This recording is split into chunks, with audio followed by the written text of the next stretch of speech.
3 recrutements, plus de 100 millions d'euros dépensés, aucun inscrit et l'envie d'en dépenser 210 de plus sur Rodri. L'UEFA, qui observe depuis des semaines le mercato du Barça, a décidé cette semaine qu'il était temps d'agir. Ce qu'elle vient de faire paralyse absolument tout ce que le Barça avait planifié pour cette saison. Si cela fait des années que tu vois le FC Barcelone recruter avec de l'argent qu'il n'a pas, laisse un like dès maintenant. Parce que cette semaine, l'UEFA a enfin pris la décision que nous attendons depuis des années. Et abonne-toi, parce que ce qu'elle a découvert paralyse tout ce que le Barça avait prévu pour cette saison. Le FC Barcelone raconte au monde entier depuis des semaines que ses problèmes financiers font partie de l'histoire ancienne, que le club qui, pendant des années, fut synonyme de dettes astronomiques, de joueurs impossibles à inscrire, de manœuvres comptables sans cesse remises en question par la Liga, avait enfin trouvé le chemin de la stabilité. Que Joan Laporta, qui avait promis d'assainir les comptes du club, y était parvenu. Que le Barça de cette saison était un Barça différent, avec de l'argent, avec la capacité de recruter, avec la liberté que donne le fait de savoir que les chiffres sont à l'équilibre. C'est ce qu'a affirmé le Barça. Mais les chiffres racontent une toute autre histoire. Anthony Gordon, 70 millions d'euros. C'est le recrutement le plus cher du Barça cet été et le plus attrayant pour des supporters qui réclamaient depuis longtemps un ailier de niveau européen capable de rivaliser sur les côtés avec les meilleurs du continent. Il est arrivé, il a signé, il a été présenté et il n'est pas inscrit auprès de la Liga. Karim Adeyemi, 22 millions d'euros. Un prix raisonnable pour un joueur capable de faire la différence en Bundesliga. Il est arrivé, il a signé, il a été présenté et il n'est pas non plus inscrit. Jesse Biziou, 8 millions d'euros, un ailier belge de 18 ans avec une belle marge de progression. Il est arrivé, il a signé, il a été présenté et lui non plus n'est pas inscrit. Partie 2. 3 recrues, plus de 100 millions d'euros sortant des caisses du FC Barcelone. 3 joueurs qui, si le Barça jouait son premier match de la saison aujourd'hui, ne pourraient disputer la moindre minute, parce que la Liga, qui a l'obligation de vérifier que les clubs respectent le fair-play financier avant d'inscrire des joueurs, n'a donné son feu vert pour aucun d'entre eux. Et pendant que cela se produisait, le Barça continuait de négocier. Rodri Hernandez, le meilleur milieu de terrain du monde, désigné par le Ballon d'Or qu'il a remporté, et élu MVP de la Coupe du Monde 2026 avec l'Espagne. Un joueur dont l'arrivée au FC Barcelone coûterait, selon les données du marché, plus de 210 millions d'euros en cumulant le montant du transfert, les commissions et son salaire répartis sur 4 saisons. 210 millions. Pour un club qui a déjà 3 recrues non inscrites pour un montant de plus de 100 millions d'euros. Voilà ce que le FC Barcelone essayait de réaliser cet été, tout en expliquant au monde entier que ses finances étaient assainies, que le fair-play n'était plus un problème, que le club avait appris des erreurs du passé et que, cette fois, tout était fait dans les règles de l'art. Mais l'UEFA, qui dispose de ses propres mécanismes de contrôle indépendant de la Liga, recevait depuis des semaines des informations alarmantes sur le mercato barcelonais, sur les sommes que le club remuait, sur les recrutements qu'il concluait, sur les ventes qu'il devait impérativement réaliser pour équilibrer les chiffres exigés par la règle du fair-play financier. Cette fameuse règle qui, en Liga, s'appelle le 1 pour 1. Pour chaque euro dépensé, tu dois générer 1 euro. Tu ne peux pas recruter si tu ne vends pas. Tu ne peux pas augmenter ta masse salariale si tu ne réduis pas les dépenses ou n'augmentes pas les revenus ailleurs. Une règle que le FC Barcelone connaît parfaitement, car cela fait des années qu'il danse sur la ligne rouge de ce qui est permis, et qu'il a franchi lorsqu'il estime pouvoir s'en tirer à bon compte. Avec Dani Olmo, il l'avait franchi. Avec Rashford, il était à la limite. Et cette fois, l'UEFA, qui a observé les chiffres du mercato barcelonais avec toute l'attention que mérite un club comptant 3 joueurs non inscrits et négociant l'arrivée d'un 4e pour 210 millions d'euros, a trouvé quelque chose qu'elle ne pouvait pas ignorer. Les comptes ne tenaient pas la route. Partie 3. Ce que le FC Barcelone dépensait et ce que le club engrangeait ne correspondait absolument pas aux équilibres imposés par le fair-play financier. Il y avait des opérations que le club présentait comme des revenus pour justifier ses dépenses.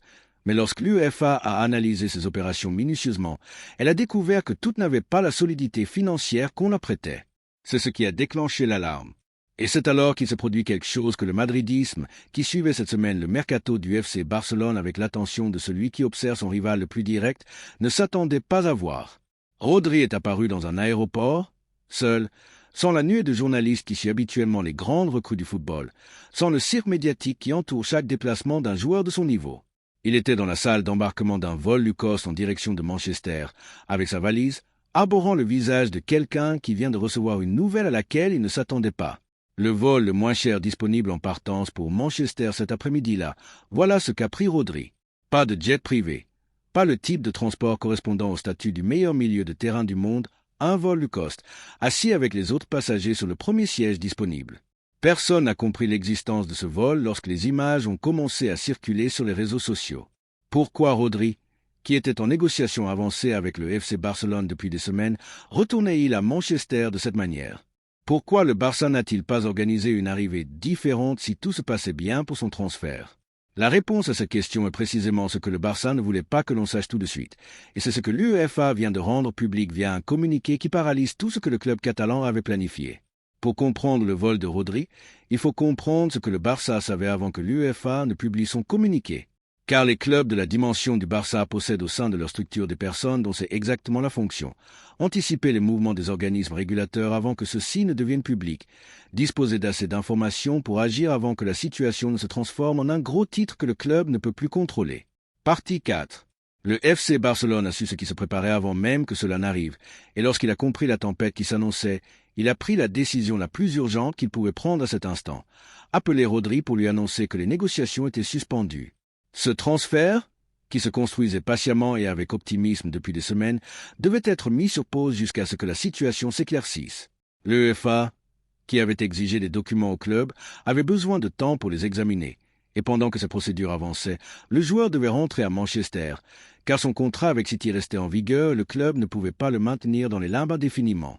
Rodri, qui se trouvait à Ibiza pour profiter de ses derniers jours de vacances, a reçu cet appel et a sauté dans le premier vol disponible pour Manchester, qui s'est avéré être un vol low cost. Non pas parce que Rodri ne peut pas se payer un autre billet, mais parce que quand l'urgence dicte les règles, on prend le premier vol disponible, peu importe la compagnie qui l'opère.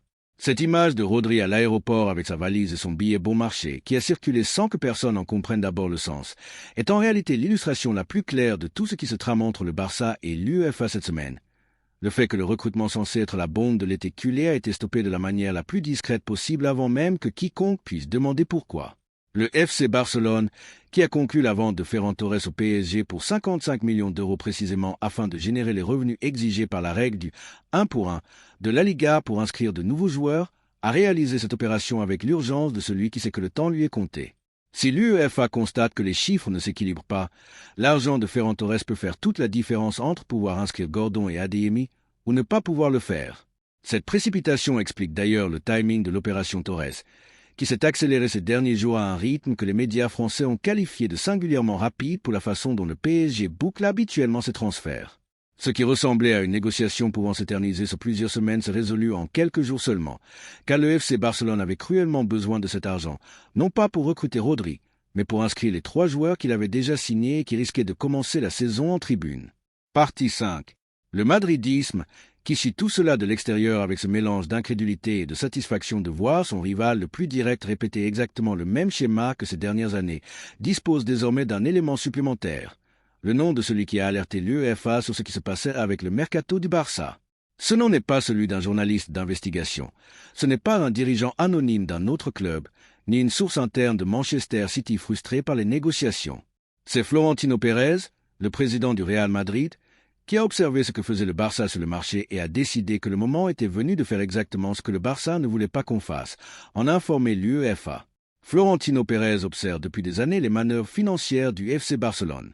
Non pas avec l'envie de celui qui désire ce que l'autre possède, mais avec l'indignation de celui qui constate que les règles censées s'imposer à tous ne semblent pas s'appliquer à tous de la même manière. Tandis que le Real Madrid, qui présente les finances les plus saines du football espagnol, respecte méticuleusement chaque exigence de la Liga et de l'UEFA, le FC Barcelone, dont les problèmes financiers sont documentés depuis des années, trouve toujours un moyen de continuer à recruter, de continuer à dépenser et de présenter de nouveaux joueurs devant son public comme si les dettes n'existaient pas. Dani Olmo fut le premier signal d'alarme indiquant que quelque chose clochait fondamentalement. Le Barça, qu'il a recruté sans avoir la marge salariale pour l'inscrire, a eu recours à une opération impliquant des loges VIP du nouveau stade que la Liga a jugée irrégulière. Une opération que l'auditeur même du Barça a remise en question, qui s'est soldée par un scandale occupant les unes pendant des mois et qui s'est finalement résolue d'une manière que beaucoup dans le football espagnol ont considéré comme une victoire du Barça sur les règles que tous sont censés respecter. Rashford fut le deuxième signal. Un autre joueur arrivé au Barça à la limite absolue du fair play, un autre était de manœuvres financières de dernière minute pour équilibrer les comptes. Une autre situation où le club qui se disait assaini, prouvait que ses finances restaient un problème résolu à coup de comptabilité créative au lieu d'une véritable discipline financière. Florentino a tout observé. Et cette semaine, lorsque les chiffres de l'opération Rodri sont sortis dans les médias, lorsque le Madrid a parfaitement calculé ce que le Barça dépensait cet été en additionnant les 3 recrues non inscrites, les 210 millions pour Rodri et les potentielles opérations pour Julián Álvarez, arrivant à un total qui, selon le journal AS, pourrait frôler les 500 millions d'euros en un seul été. Florentino a pris une décision. Il a appelé l'UEFA. Partie 6. Il n'a pas utilisé le ton de celui qui dénonce un rival par simple stratégie compétitive à court terme, mais la posture de celui qui apporte des informations concrètes sur la violation de règles censées garantir l'équité de la compétition. Si un club peut dépenser 500 millions d'euros en un été sans que les organismes de régulation ne vérifient comment il finance cet investissement, alors le concept de fair play financier perd tout son sens. L'UEFA a fait ce qu'elle doit faire lorsqu'elle reçoit ce genre d'informations émanant d'une source ayant le poids institutionnel du Real Madrid. Enquêter. Elle a exigé du FC Barcelone qu'il présente ses documents financiers, les contrats de transfert réalisés, les actes de vente justifiant les revenus déclarés, ainsi que les accords censés générer la masse salariale exigée par la Liga avant d'inscrire de nouveaux joueurs. Et lorsque l'UEFA a examiné ces pièces, elle a découvert exactement la même chose que ce que la Liga avait repéré lors des saisons précédentes avec le cas Dani Olmo. Les comptes du Barça présentaient comme revenus consolidés des opérations qui n'étaient en réalité que des revenus sous conditions, dépendant de la réalisation de certains critères, sans la solidité financière exigée par le fair play pour être comptabilisé comme ressources disponibles pour recruter. L'argent du transfert de Ferran Torres au PSG, que le Barça présentait comme la solution miracle, comportait un détail que l'UEFA a pointé lors de son audit. Cet argent n'était pas encore entré dans les caisses du club. L'opération Torres était certes conclue sur le papier, mais le virement bancaire qui transforme cet accord en argent réel et disponible pour le club n'avait pas encore été effectué au moment où le FC Barcelone prétendait s'en servir pour justifier ses recrues auprès de la Liga. Pour l'UEFA, ce n'est pas un revenu, c'est une promesse de revenu. Et les promesses de revenus ne comptent pas pour le fair play financier de la même façon que les rentrées réelles d'argent. C'est très exactement ce qu'avait fait le FC Barcelone avec les loges VIP du stade dans l'affaire Dani Olmo, présenté comme de l'argent disponible, ce qui n'était qu'une promesse. Et ce précédent est ce que l'UEFA a utilisé cette fois pour agir à une vitesse que le FC Barcelone n'avait pas anticipée. Le communiqué est parvenu au club avant d'être rendu public, et quand la direction barcelonaise l'a lu, elle a compris que les heures à venir seraient les plus éprouvantes que le département financier du club ait vécu depuis très longtemps. L'UEFA ne demandait pas de simples explications. Elle réclamait des documents probants dans un délai très strict. 7 jours. 7 jours pour présenter toutes les opérations du mercato estival avec une justification financière pour chacune, avec une mise en garde limpide. Tant que ces pièces ne seraient pas examinées et approuvées, aucune opération d'inscription ne pourrait avancer. Partie 7. Rodri a reçu l'appel du Barça et a pris le premier vol pour Manchester, un vol low cost parce que l'urgence ne permettait pas de faire la fine bouche sur la compagnie aérienne. Manchester City, qui ne s'attendait pas à voir Rodri revenir de la sorte, l'a accueilli avec la surprise de celui qui n'avait pas anticipé un retour aussi immédiat. Enzo Maresca, son entraîneur, avait d'ailleurs déclaré quelques jours plus tôt qu'il espérait le revoir vendredi à Manchester. City a savouré l'instant avec la satisfaction de savoir que si le Barça ne règle pas sa situation financière dans les délais impartis par l'UEFA, Rodri pourrait bien rester Sky Blue, une issue que plus personne n'envisageait il y a encore quelques semaines. Ce qui se passera dans les 7 prochains jours concernant les documents du FC Barcelone déterminera si le plus grand transfert de l'été du football espagnol aura bien lieu, ou si Rodri, avec son billet d'avion low cost, restera là où le madridisme estime qu'il aurait toujours dû rester. Le supporter culé lambda tenta d'argumenter que le Real Madrid dépense aussi des fortunes, que le club merengue réalise des opérations complexes, qu'avec le recrutement de Diomandé pour 140 millions et ses propres litiges avec la Liga concernant Fulham, il n'a aucune autorité morale pour pointer du doigt les finances du Barça. C'est un argument compréhensible, mais il y a une différence fondamentale entre ce que fait le Madrid avec ses finances et ce que fait le Barça avec les siennes. Le Real Madrid, qui a dépensé massivement cet été, l'a fait avec de l'argent dont il dispose réellement, avec des revenus concrets, des ventes actées et encaissées avant même d'inscrire de nouveaux joueurs. Le Real n'a pas besoin de manœuvres comptables présentant des promesses comme de l'argent consolidé. Le FC Barcelone, en revanche, passe ses années à faire exactement l'inverse. Compter l'argent avant de l'avoir reçu, maquiller une promesse en réalité, dépendre d'un virement fantôme, tout en espérant que les instances de régulation ne regarderont pas de trop près que personne ne posera les questions que les règlements du fair play imposent. Cette semaine, quelqu'un a posé ces questions. Ce quelqu'un s'appelle Florentino Pérez et n'a pas agi par jalousie ou par stratégie court-termiste. Il a agi parce qu'il en a assez de voir le FC Barcelone profiter d'un système où les règles s'appliquent à géométrie variable. Pendant que la Liga bloquait le Real Madrid sur l'affaire Fulham, elle fermait les yeux pendant que le Barça présentait des revenus hypothétiques de loge VIP pour inscrire des joueurs qui n'auraient jamais dû jouer autrement. Ce n'est pas de la compétition sportive, c'est de la triche.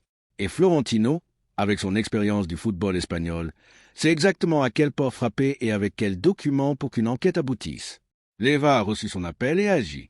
Le FC Barcelone a 7 jours pour prouver que ses comptes sont bons. S'il échoue, il débutera la saison avec 4 recrues en tribune, sans Rodri, et avec Florentino observant depuis la loge du Bernabéu avec la satisfaction du devoir accompli. Partie 8. L'affaire Negreira, qui demeure la toile de fond de tous les problèmes actuels du FC Barcelone, ajoute une couche de complexité redoutable. L'UEFA, qui enquête depuis des mois sur le Barça pour les versements à l'ancien arbitre, a désormais sous les yeux un schéma comportemental récurrent. Un club qui, lorsque les règlements entravent ses objectifs sportifs face à sa réalité économique, cherche systématiquement à contourner ses règles au lieu de s'y plier. Ils l'ont fait avec les loges VIP, ils l'ont fait pour l'inscription de Dani Olmo, et maintenant, l'UEFA a de solides arguments pour estimer que tout cela n'est pas une simple accumulation d'erreurs, mais un système organisé. C'est très précisément ce que Florentino a signifié à l'UEFA lors de son appel. Il ne s'est pas contenté de pointer les chiffres de l'été, il a exposé un schéma historique, celui d'un club qui jure avoir appris la leçon, mais qui, saison après saison, prouve le contraire. Laporta se retrouve aujourd'hui face à la semaine la plus difficile de son mandat. Plus compliquée encore que le scandale Dani Olmo, plus épineuse que les loges VIP. Car cette fois, l'enquêteur n'est pas la Liga, mais bien l'UEFA, dotée de pouvoirs de sanction que les tribunaux espagnols ne possèdent pas, et avec l'ombre de l'affaire Negreira qui plane. Pendant que le FC Barcelone devrait peaufiner le transfert de l'année, ses équipes financières et juridiques sont contraintes de travailler contre la montre pour justifier l'injustifiable. Pendant ce temps, le Real Madrid, qui a ses propres soucis de vestiaire, de cohabitation entre stars et d'ego, observe avec la quiétude d'un club dont les comptes sont parfaitement à jour. Rodri, qui a décroché la Coupe du Monde avec l'Espagne et règne en maître sur le milieu de terrain mondial, a fait un choix que le madridisme ne lui pardonnera pas de sitôt, privilégier le Barça au détriment du Real. Mais cette semaine ne démontre pas que Rodri s'est trompé de projet sportif. Elle prouve que le club qu'il a choisi l'a plongé dans une situation indigne d'un joueur de sa stature. Négocier pendant des semaines sans garantie financière, attendre à Ibiza que des bureaucrates résolvent une crise comptable et finir par prendre un vol Lucos vers l'Angleterre parce que le Barça n'avait pas l'argent qu'il promettait avoir. C'est ça, la réalité du FC Barcelone face à l'UEFA. Un club qui recrute avec l'argent de demain, pendant que le Real Madrid recrute avec les fonds d'aujourd'hui. Les 7 prochains jours dicteront l'avenir du Barça et le football espagnol retient son souffle. Abonnez-vous à la chaîne pour être informé en avant-première du verdict de l'UEFA.